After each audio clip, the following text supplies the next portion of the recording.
Hello students, in the previous class we have discussed about the asexual reproduction, we have discussed about vegetative propagation, and we have also discussed about the spore formation. So with that we have completed the asexual mode of reproduction. Now in today's class we are going to start sexual reproduction. So already in my previous videos I have already given the difference between sexual and asexual reproduction.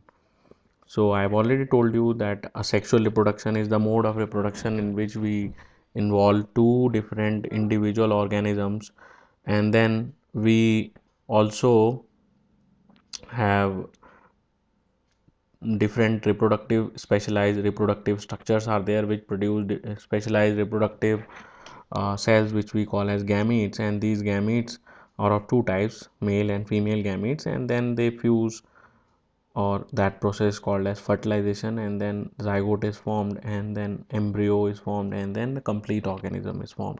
So these are the different processes which takes place during the sexual reproduction because two different parents are involved.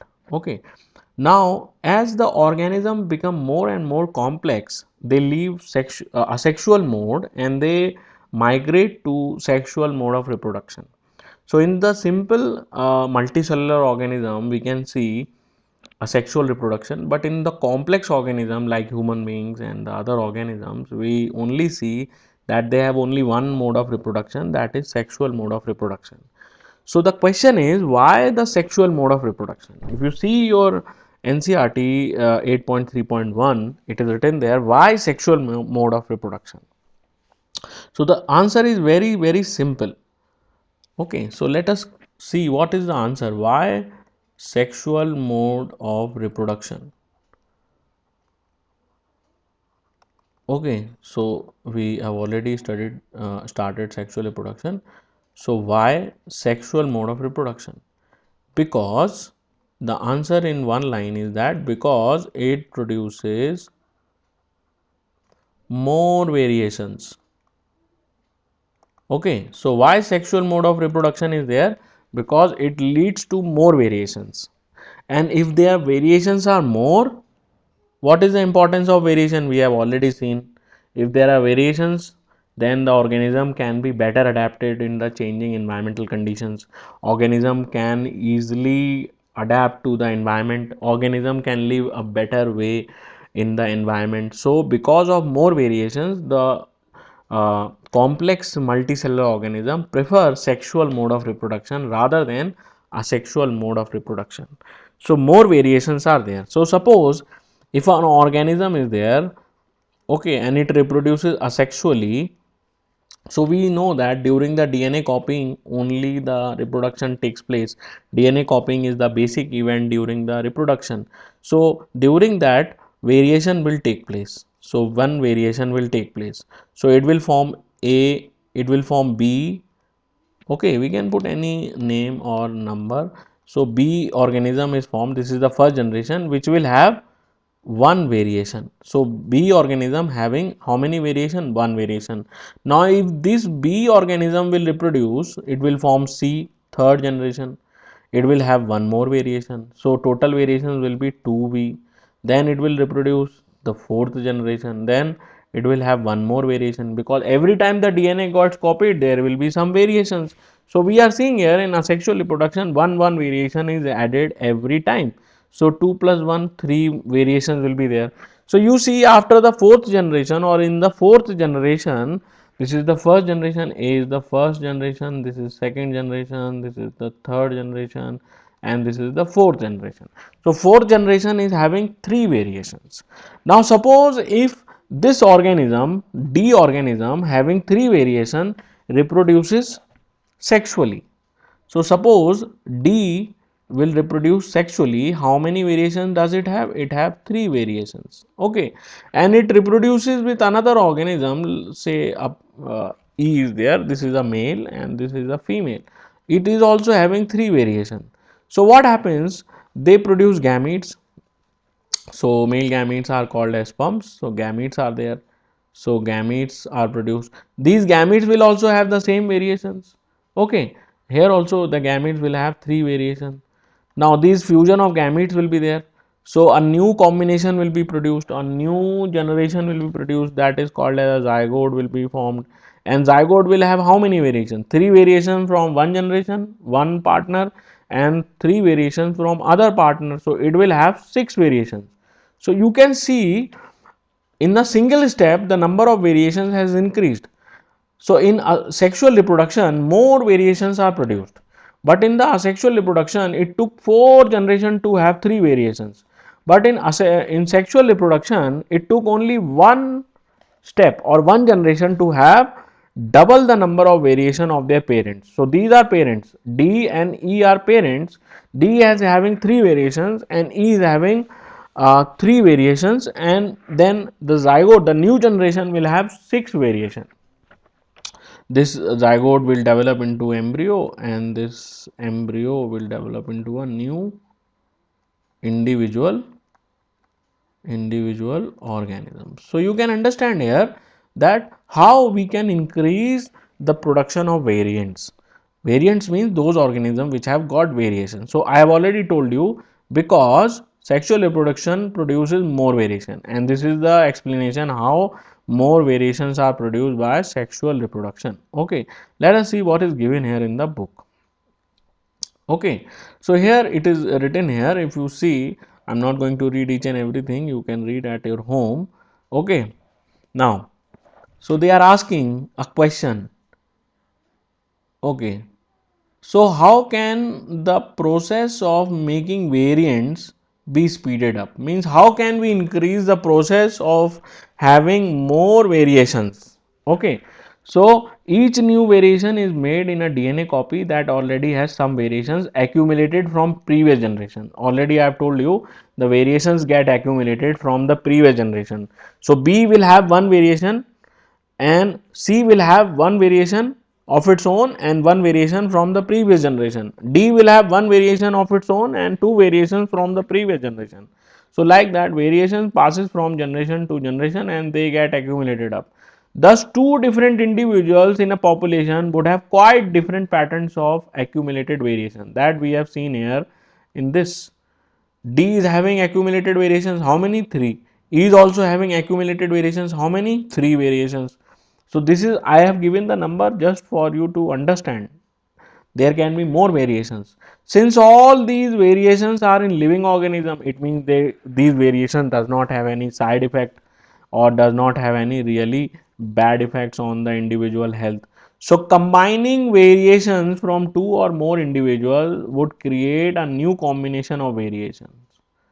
Okay, so combining during the sexual reproduction, the gamete fuse. So when the gamete fuse, the variations get combined together, and then zygote will have the variation of both the parents, from the mother also, from the father. So each combination would be novel. Novel means unique, new, one of its kind, since it will involve two different individuals. So this is happens in the sexual mode of reproduction. So sexual mode of reproduction involves a process of combining DNA from two different individuals during reproduction, that is the fusion of gametes.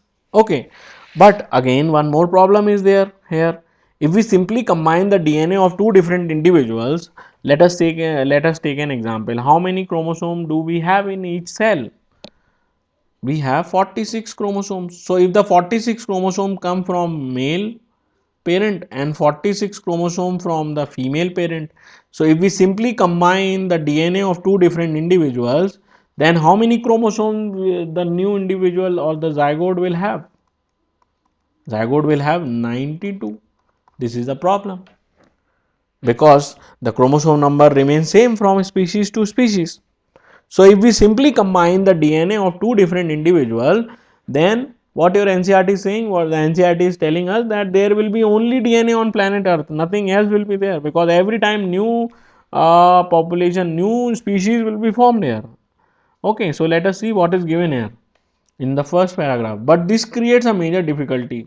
If each new generation is to be combination of the DNA, then each new generation will end up having twice the amount of DNA that the previous generation had, that we have already seen. So if we have how many chromosomes we have in one cell? 46 chromosomes. And if we simply combine the DNA of two different individuals having 46 chromosomes, then the zygote will having 92 chromosomes, double the amount of the chromosomes. This is likely to mess up the control of the cellular apparatus because the cell is prepared only for 46 chromosomes. The cytoplasm and the organelles is prepared only for 46 chromosomes. But now we have 92 chromosomes, double the number of 46. Then this is not going to work. There will be only DNA on planet Earth. There is no room for anything else. So how this problem is solved? This problem is solved that the reproductive organs produce reproductive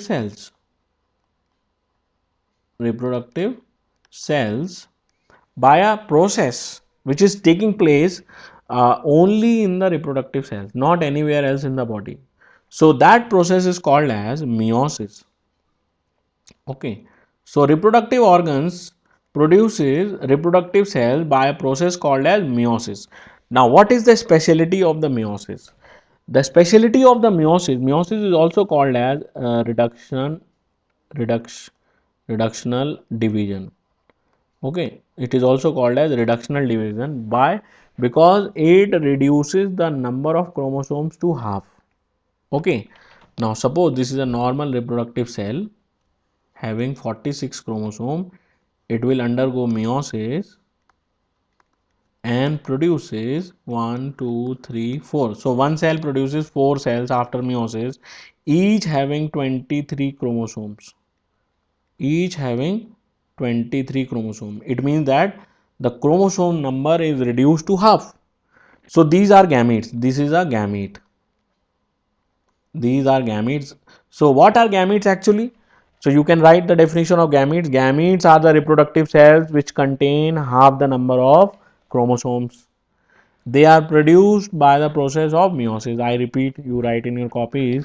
Gametes are the reproductive cells which have half the number of chromosomes and they are produced by the cell division called as meiosis. So now I think you have understood that gametes are produced in all the organisms which are reproducing through sexual mode of reproduction to solve the problem of doubling the number of chromosomes. So in the reproductive cell the chromosome number reduces to half. So male gamete has got how many chromosome?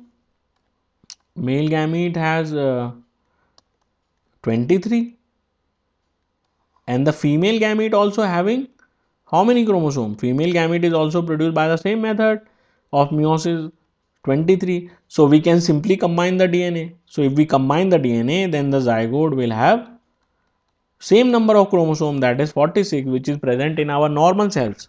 So the problem is solved. Okay, so the problem is solved by the process, special type of process which is called as meiosis. Let us see what is given here. So we have seen earlier that organisms become more complex, the specialization of tissue increases. We have already seen one solution that many multicellular organisms is to have special lineage. Lineage means type of cells. Special type of cells in specialized organs. So what is this special type of cells? These special type of cells are gametes, or it is also called as germ cells. Gametes are also called as germ cell, which have written here in which only half the number of chromosomes and half the amount of DNA is present as compared to the non-reproductive cells of the body. Means the normal cells of the body contain 46 chromosomes. I am talking about human beings, and the reproductive cells or the gametes contain only half the number of chromosomes, that is 23.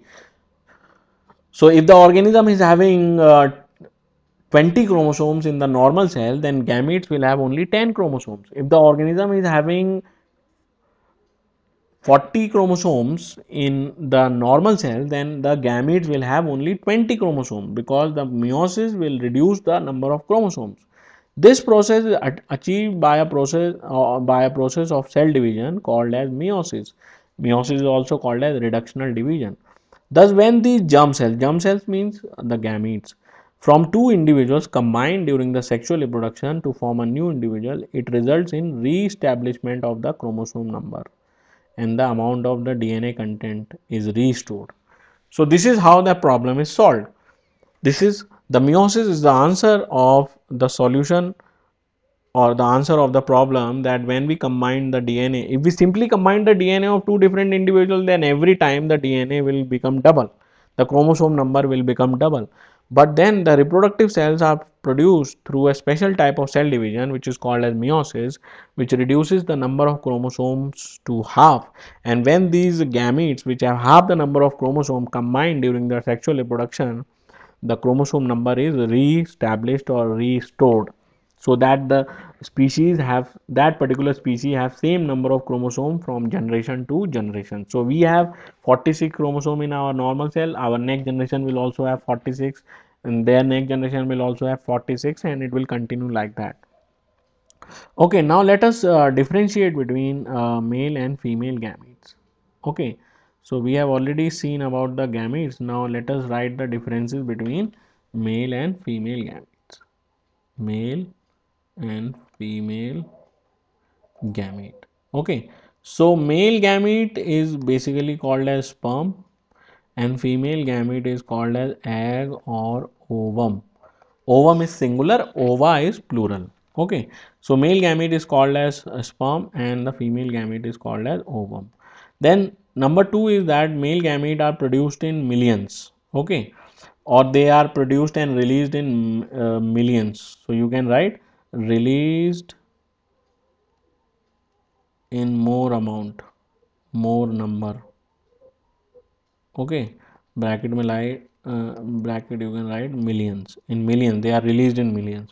But what about the egg? Only one egg is released. If we talk about human beings, only one egg is released in human being. And if we talk about other organism, there also very less eggs are released. Okay, so number of eggs released is very less compared to the male gametes. Okay, male gametes are motile. Motile means they can move, and these are non-motile.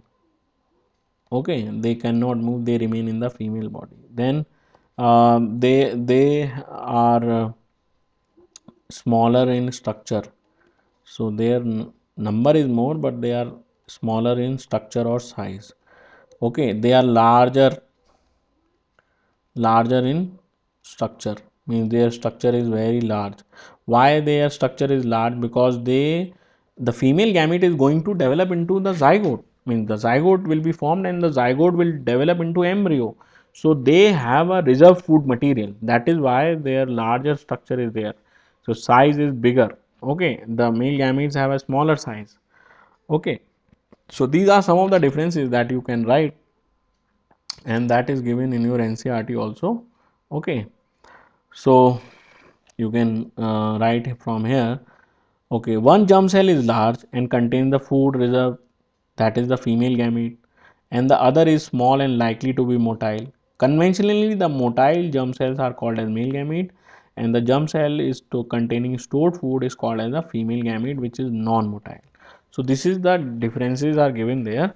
Now one more thing which I want to discuss is that the gametes in some organism, in the simple organism, the gametes are, they look similar. The male gamete and female gametes look similar to each other. Okay, so those are called as isogametes. Iso means same, means the male and female gametes are similar in structure, means they look exactly same, so they are called as isogametes. Okay, and in the case of just now we have discussed the differences where male gamete is smaller and female gamete is larger. We can easily differentiate between male and female gamete under the microscope. So those type of gametes are called as heterogametes, where male and female gametes male and female gametes are different from each other, different from each other in structure. Okay, so they look very different from each other. This is also given in your NCERT. Here it is written, in very simple organisms it is seen that the two germ cells are not very different from each other, means they are very similar to each other. So those gametes are called as isogametes, or may even be similar, means these are isogametes. Okay, but as the body design become more complex, the germ cell also specialize, means they become different from each other. So one is bigger and the other one is smaller, one is motile, the other one is non-motile, one is produced in large number, the other one is produced in very small number. So these are the differences of between male and female gametes. So you note down all these points, and in the next class we are going to study about the sexual reproduction in flowering plants. Thank you, students.